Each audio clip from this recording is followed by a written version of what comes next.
pembahasan mengenai struktur tubuh bakteri. Struktur bakteri ini kita bagi menjadi dua, ada struktur di luar dinding sel dan ada struktur di sebelah dalam dinding sel.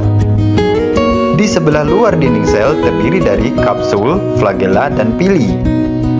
Kapsul merupakan bahan kental berupa lapisan lendir yang mengandung gelatin dan mengeras. Kapsul berfungsi sebagai pelindung bakteri, sekaligus dapat pula menambah kemampuan bakteri untuk menginfeksi inang. Flagella berbentuk seperti rambut tipis, mencuat dan menembus dinding sel, fungsinya sebagai alat pergerakan bakteri. Sedangkan pili berbentuk seperti filamen, tetapi bukan flagella. Ukurannya lebih kecil, lebih pendek, dan jumlahnya lebih banyak dari flagella. Pili tidak berfungsi untuk pergerakan, tetapi berfungsi sebagai pintu gerbang masuknya bahan genetik selama berlangsungnya perkawinan antar bakteri. Selain itu, pili juga berfungsi sebagai alat untuk melekatkan diri pada hewan, tumbuhan, dan manusia sebagai inangnya. Di sebelah dalam dinding sel terdiri dari materi inti, ribosom, plasmid, membran sel, dan dinding sel itu sendiri. Materi inti dalam suatu sel biasanya terdiri atas DNA dan RNA.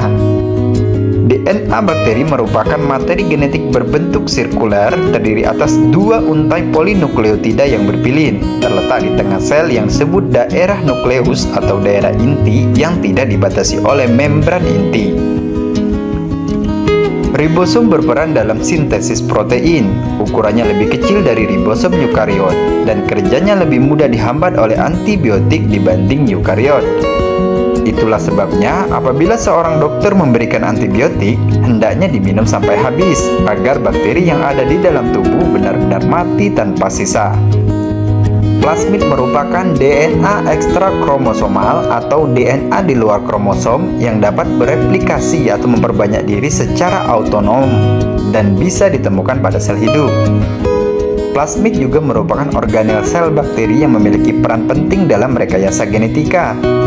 Plasmid digunakan sebagai vektor atau pembawa gen asing yang akan disisipkan ke dalam gen utama yang diinginkan.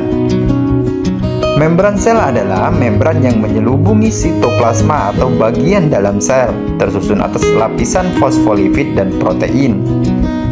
Berperan dalam proses transportasi zat dan juga reaksi-reaksi biokimia sel. Di bagian tertentu membran sel terdapat pelipatan ke dalam atau invaginasi sehingga membentuk struktur yang disebut mesosom. Mesosom diduga berperan dalam sintesis dinding sel dan pembelahan sel. Dinding sel bakteri menentukan bentuk sel dan pada sebagian besar kelompok bakteri berfungsi untuk melindungi sel terhadap lisis atau kehancuran karena tekanan osmosis internal yang tinggi.